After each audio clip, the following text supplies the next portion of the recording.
Assalamualaikum and good morning, everyone. Today we are going to talk about the ODL course called as a career management, and we are going to discuss about the learning unit 1, which is the introduction to career management, self-assessment, and personal branding.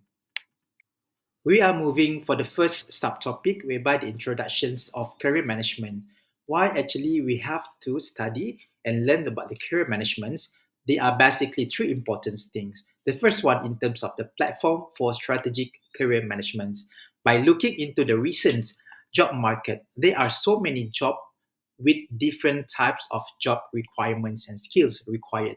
Therefore, by learning in terms of the career management, you are able to know and essential for navigating the ever evolving job markets. Second, in terms of proactively drive your professional growth by taking control your professional developments. And the third one is in terms to achieve your career aspirations by implementing key concept, strategies, objective, and topic of interest. Moving forward into the second subtopic in this learning unit 1, which is the self-assessment, understanding your strength, weakness, and interests. First, the strength. In the strength elements, you have to identify your natural talents, abilities that sets you apart from your colleagues or from your competitors. Yeah, you need to leverage this strength to excel in your career.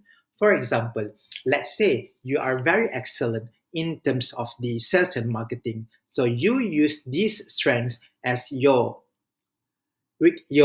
competitive advantage as compared to your colleagues.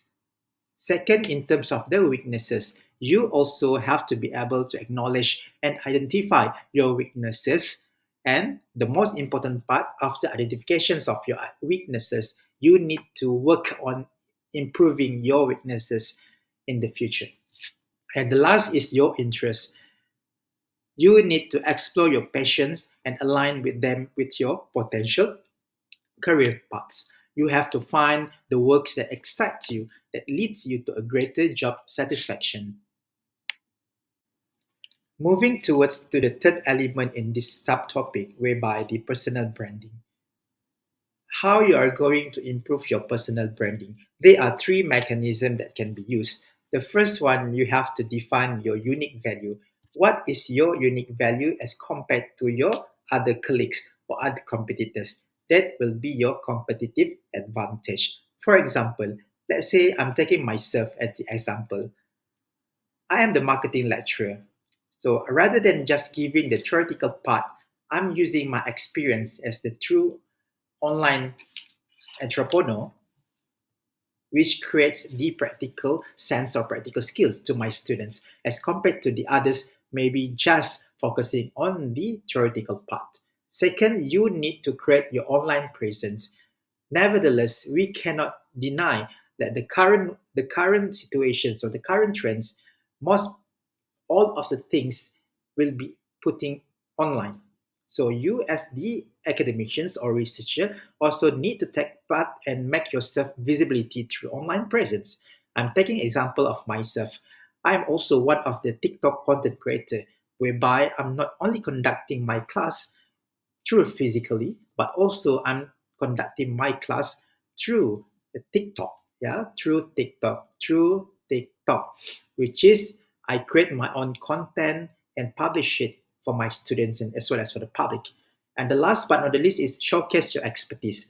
You need to actively share your knowledge and insight through content creation and networking, as I said before. This can be also done through the physical training, physical workshop or conference that you attended or you organize, or even you are the trainer of that workshop. These mechanisms will for sure increase your personal branding to the public. Next, we will look into the effective networking, how you are going to build your relationship with the others. First, you need to expand your network. It is true, reach out to the professionals in your industry and connect with potential mentors or collaborators. Second, to nurture the relationship. You have to be keep in touch as well as to maintain regular contact with your network and provide value to your connections. And the third one, in terms of leverage connections.